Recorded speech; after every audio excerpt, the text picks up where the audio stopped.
Hi, welcome. My name is Dale McCluskey.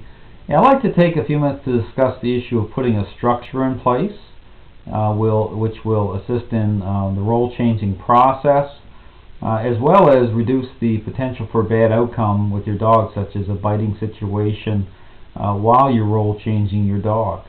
One of the things that dog owners really need to be aware of is get a better sense of just how much power your dog is holding within the relationship. What I help show is that when it comes to nature, there are no accidents or coincidences. When a dog is at that level where they're showing aggression or a highly dominant state of mind, it's really critical that you put in a type of structure that's going to allow for a successful outcome.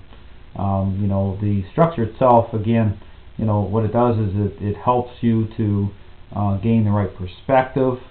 It helps to get the control that you need going on, so that you can reduce the dog's ability to express that level of power, while at the same time breaking free of certain interactions and associations which the dog has established through that role, and that that can really interfere in your ability to gain advantage in the role changing process. So part of the structure, the first thing you want to get is a crate, a crate that's large enough or big enough so your dog can stand up in and turn around. The type of crate I use is a wire mesh type of crate, and and in the context of structure itself, it's not intended to be a negative thing for the dog. However, when a dog has a certain level of power, certainly they're going to not want to have that control put over them, and so it's something that you have to be aware of when you're using a crate. You want to use it in a way that's going to build the dog up to accepting it. So, but when you're using it, it's very important to understand the whole context of perceptions and how a dog connects the crate through the relational side of the dog and human connection. So, the whole thing is, when a dog is holding a certain level of power through the relationship, and they're perceiving you more as their follower, then it's not going to make sense to the dog to be in the crate, because they're saying, well, the owner's trying to control me, but they've given me power through the relationship. So, when you're using the crate is a very helpful tool, but it's something that you have to start to work towards with getting the dog to accept it. So, so when you go, if you go into my site, I really encourage you to check out my website. I have a article in there called Structure, and what you'll see is 3 diagrams in there that I've made available for free for people, and you'll see arrows pointing outwards at first as the dog's expressing power, and then with the crate setting up a structure towards the crate, and then you'll see a progressive type of a as the dog starts to go more into the follower role through the role changing process, the dog's world will temporarily shrink and then start to expand again, but as a follower. So the diagrams are very helpful for you to understand or see, get a sense of how the structure is put into place. But putting a structure in place for role changing dogs, it's critical. And if you have more than one dog, you want to have more than one crate. You don't want to use treats and bribery to get the dog into the crate. You want to start to bring influence to bear, so to speak. But it's certainly not about being aggressive with your dog, but it's more about being the parent. So you want to eliminate treats because, again, what you have in your hand is a reflection of how you think.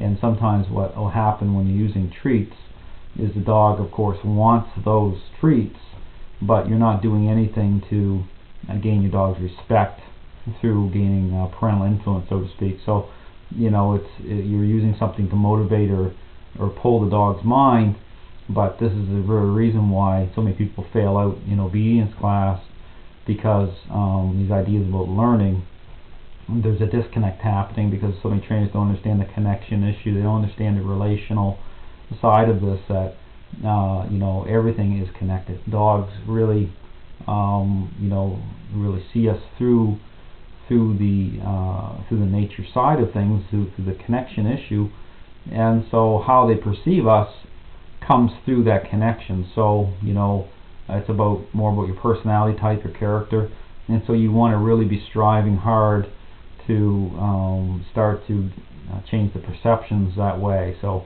you know, physical force and how you interact with your dog, although that's important, it has to be, you know, whatever you do has to be a reflection that you really are changing.